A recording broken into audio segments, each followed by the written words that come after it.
when it comes to apathy. Reward systems, consequences and punishment, sticker charts, behavior charts, they don't work.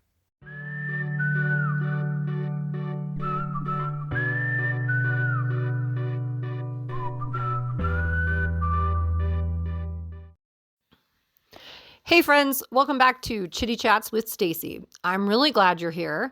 This is a space where we talk with all sorts of humans from all sorts of places because stories matter. And when we take the time to listen, there's always something to learn. So wherever you're coming from today, you're in the right place. Let's get into it. Hey friends, it's Stacy. I am here this week with listener questions that have been sent in. I'm very excited. I have 2 questions today that I'm going to cover today. And I'm going to read both the questions separately, and then we're going to talk about the answer together because I think these 2 questions overlap. And I am deeply appreciative for all of you who are taking time to write in, to send in questions, all the good stuff. So let me get over it. So the first question comes from Steve. Thank you. Huge shout out. Thanks, Steve, for writing in. And he says, I've noticed a couple trends in the last 10 years of teaching. 1, a huge spike in anxiety and depression among teens. From social media, terrible politics, crazy price increases affecting families, and more, I see the impact in schools. My question is, what can be done about this beyond having a school counselor or social worker in schools? On a related note, I see this huge amount of hopelessness in poorer schools. So many students give up easily while in class and not showing up at all. What can we do? What is being done? What is being done to address this huge epidemic? Okay, so that's part 1. That's from Steve. And ironically or not, within the next couple days, I get this email from Teresa, and you'll see why I'm coupling these. From Teresa, she says, my biggest issue that has me up at night, banging my head against a wall and pulling my hair out is when a student refuses to do any work. Not only do they not do work, but letting them fail has no effect on them. Missing out on fun activities from free time to school-wide good behavior rewards doesn't work. Tracking charts, other more immediate reward systems don't inspire anything. Sitting down one-on-one for assignments, even offering to scribe doesn't get any action. One student in particular is already on a shortened day because they weren't attending school. That shortened day has helped attendance, but they're back to not coming in again. The parents are on board with almost every idea we've come up with, but they're also at their wits' end. I believe there's some sort of trauma history, but not sure what, and I don't believe that it's still occurring. Not that we have much impact on home life anyway. What do we do? Okay, huge thanks to Steve and Teresa. I think that these 2 questions, while separate, are broad observations of what we're getting from teachers all across the United States. When I'm in different classrooms, when I'm consulting with different school districts, we talk a lot about apathy in our students, and we talk a lot about mental health issues and the huge increases in depression, anxiety, all the things that go with that. So I want to talk about those sort of together and then a little bit separately. First of all, everything that we talk about and we think about goes back to our nervous systems. And it goes back to how our brains are developing and wiring and all that's coming with that. And so it's really important to acknowledge that the students we're working with today are students who have lived a lifetime with screens accessible. Let me say that again. Screen time has been accessible the entire life of the students who are in our classrooms. So we're seeing this different nervous system. We're seeing nervous systems, even for those of us who grew up playing Atari or Nintendo, the original, we didn't have access to that on a screen this far away from our face. It was on a TV. We also didn't have access to that nonstop. We didn't have access to the internet nonstop. Many of us had to use dial-up, or we got our internet in the mail on a CD. And so there are lots of studies that are coming out because this is an epidemic. To Steve's point, this is an epidemic. We know that what is happening with kids having access to screens early on, it is literally changing the way their neural pathways are wired. And we can't minimize that. It's changing the way their sensory system is being processed and what kind of dopamine hits they're getting and what's happening to their serotonin. It's literally changing the way their internal systems are working. And so as educators, we need to be aware of that. We're very much up against what these students have had access to. When you think long over the course of a lifetime, and this year we have kids who were born during the COVID pandemic starting school. And so what did we do during COVID? We were on screens more than we've ever been on screens in our lifetime. And so we were accessing the internet more than we've ever accessed the internet. And if you're born into a family and as an infant, you can't go to play groups or you can't go to your music school, your music groups, or whatever it is that we do toddler time with other people, you can't do that because we're in the middle of a pandemic. Your sensory system is not going to get all the things it needs for your brain to really work the most efficient that it can. So I think that's one piece of the question. And what are we doing about it? One, research is coming out. We know it's a problem, but we have the research that's supporting it. And we're starting to see even teenagers in middle school and high school really understand they need detox days. They need days away from their screens. They need to put their phones away. They're actually probably hanging on to that and understanding that even more than those of us who are adults that didn't grow up with this. So that's one thing. We've got research that's starting to support these pieces and that the sensory system and the neurons and the wiring of our brain are all different. The second thing is we're in a relational deficit. So while we have access to all this information, you're even listening to this either on Spotify or Apple, or you're watching this on YouTube. We have access to all this information. We are not in relationship with the people that we are getting this information from. And so our kids have access to more information than they've ever had before, but they're not processing it and experiencing it in relationship. So we used to have news, right? Morning news, 6 p.m. news, 10 p.m. news. Now we have a news cycle that lasts all day, every day.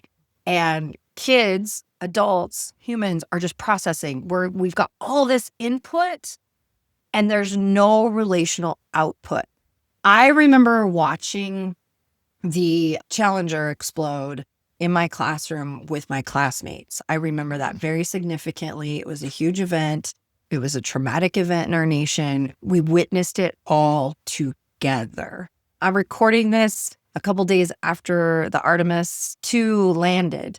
And I'm very curious, just asking yourself, how many of you watched the launch with another person? My husband and I watched the launch at the same time, but we both watched it on our phones in the same room.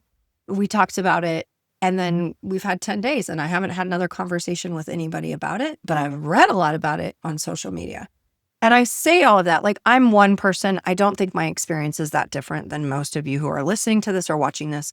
And when we talk about our students, we have to look at the relational deficit that they have. The one thing that schools can offer kids that they can't get anywhere else is relationship and connection. And that's without a screen, right? We can offer group work. We can offer social time. We can teach them how to have conversations. We can teach them about conflict resolution amongst the classrooms. And I really, truly believe a piece of, and we have the book, The Anxious Generation. We know there's a lot of literature and research around this, but a piece of those high rates of increases in mental health and anxiety, depression are related to relational deficits. And so that leads to this component around apathy and hopelessness. Friends, we are not interested and can't try to do something when we don't have the system built around us that will allow us to fail, that will support us and co-regulate us through that failure. And so many of our students are no longer feeling motivated to be at school. They're no longer feeling engaged to be engaged in academics and the work that we're doing. And part of that is related to their nervous system really being frozen, right? So when we come back to protective factors, we have sort of those fight, flight, freeze, fawn, flock responses. And one of those responses is really a frozen response, and that's apathy. Our kids don't care, and they don't care because that is a protective factor that is put in place. They don't care because there are a lot of people who don't care about them. They're not experiencing a world where care is reciprocal. And that sounds silly. It sounds maybe, come on, Stacy, is that true?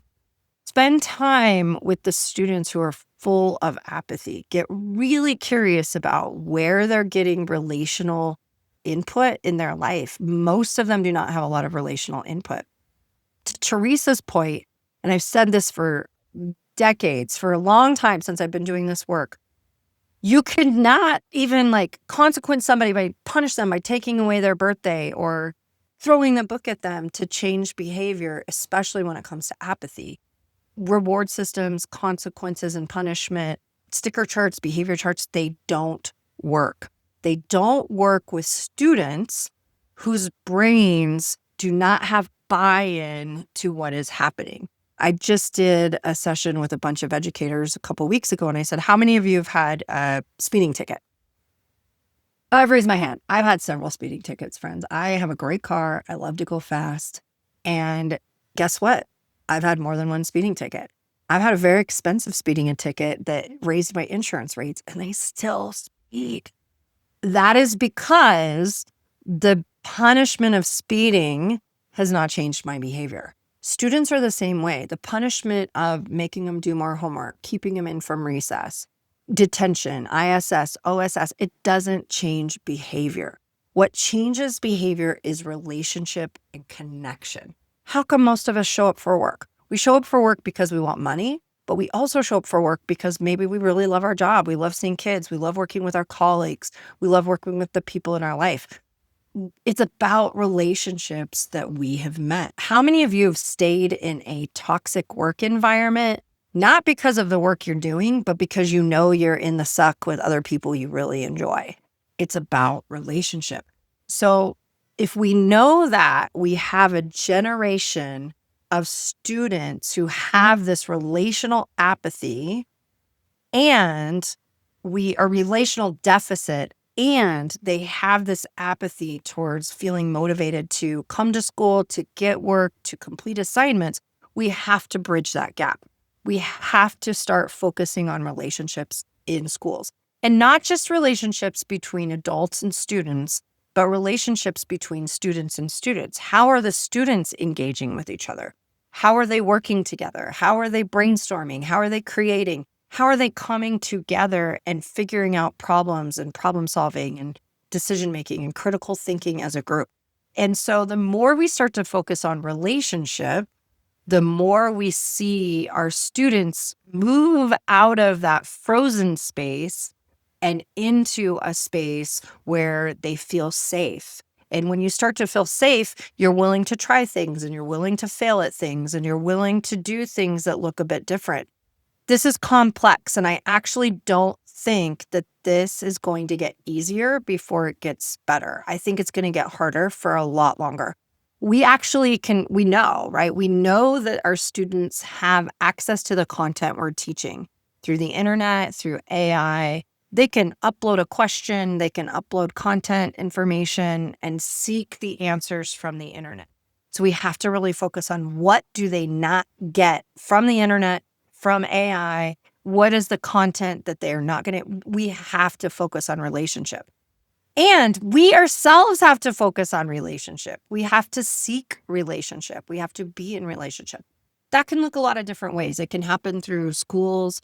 It can happen through spiritual or church groups, faith centers. It can happen in sports. It can happen in clubs or after school activities. It can happen at your local gaming store where you're playing D&D or tabletop games. It can happen in a music store where kids are getting music lessons. They're learning different things. It does not have to be all in the umbrella of a school setting. But what I will say is so many communities are trying to solve this problem. And I want you, as you're listening to this, to just think of, am I focusing more on relationship, or am I focusing more on curriculum? The school used to be a very critical, important part of a community. And when COVID happened, we lost some pieces of that community. The amount of parents I work with who don't know what their role is in the school any longer. The schools that they're no longer doing back to school night or a community event. All of those, we've got to go back to that, right? We've got to work with parents to reach out to teachers and teachers to reach out to parents and for communities to come together in a way that is supporting our students in that school setting. And so I just encourage some of you, especially those of you who've been in education for a long time, you have ideas from the past that worked really well. How can we take those ideas from the past and move them into this current setting and tweak them to be engaging, to invite relationship, to work in the environment that we're in? The other thing I would say is many of you are at the whim and at the mercy of, which is wild, of our education system dictating what can happen in the classroom, what can't happen in the classroom, how much curriculum you have to get done in a certain amount of time. We know that when kids play, when kids feel safe, when kids have fun, their curriculum comes along, education comes along. A teacher shared with me yesterday that she's a kindergarten, first grade teacher. She's been focusing on play over the last month, and her reading scores in kindergarten, first grade have increased. We know that works. That also works at the high school level. So if you're listening to this and you're thinking, Stacy, you're only giving me examples that are middle school or elementary, I want you to know relationship works as we get older as well. So is there a hopelessness in poorer schools? Yeah, there might be a hopelessness in poorer schools because things feel overwhelming. People are stuck. Many of us are in survival mode. I ask you to maybe reach into your own whole brain functioning, your own whole brain regulation, and really identify how you can support families, students in those poorer schools.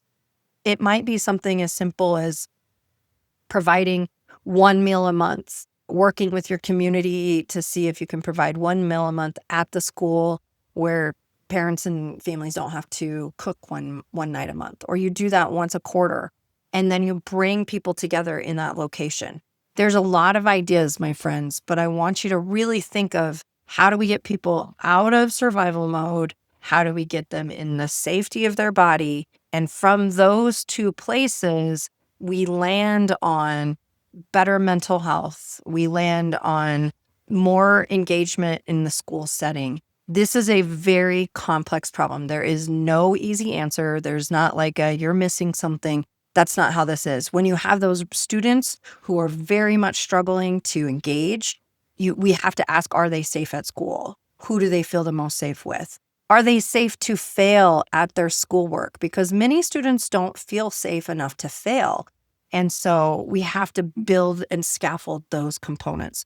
The other thing I will say about teenagers and mental health is to remember that it's hard to be a teenager. I call them internal chemical nightmares. There's a lot happening inside the body of a teenager. And what they really need are adults who will not ride the roller coaster with them, but will support the roller coaster and notice that the roller coaster is happening. And what I mean by that is they're allowed to have these big ranges of emotion, and we're not going to match that range of emotion. We're going to be steady. We're going to be the adults. We're going to hang in there with them. And so just know that in order to address depression and anxiety in our students, they need co-regulators. They need adults who can help them navigate that without matching it and becoming a traumatic relationship. And so we're missing some skills, and we're all working hard to really address those skills. So thank you to both Steve and Teresa for writing in, for emailing, for responding to my emails with listener questions. And I want to leave you with this last piece of advice that Steve wants to share with you. And I think it's great. I agree, Steve. He says, until you know where a student is coming from, it will be extremely difficult to help them or get them on task in class. And so I agree. I think that understanding some of the historical content of how kids landed where they are in front of us and we're not going to know all the ins and outs, helps us help them move forward, get engaged. So to Teresa's question about, I think there was trauma history. We may never know the trauma history of our students, but what we can do is ask our students, what do you need to feel supported at school? Where do you feel safe? What's your favorite subject? What are you most afraid to fail at? We can get curious, right? Curiosity moves the needle over compliance. Compliance is old school, and we know it doesn't work as much as it used to, my friends. It can't work actually with this new group of students and the way their brains are wired and the way their brains are developing. Compliance is no longer serving us. Curiosity is really where we're going. So I love that you spent this time with me today. Thank you so much. Drop a comment, send me an email. I want to hear more questions from you. What landed today? What did you love about today's episode? And what are some more questions you have? Stacy at gobu.org. Take care.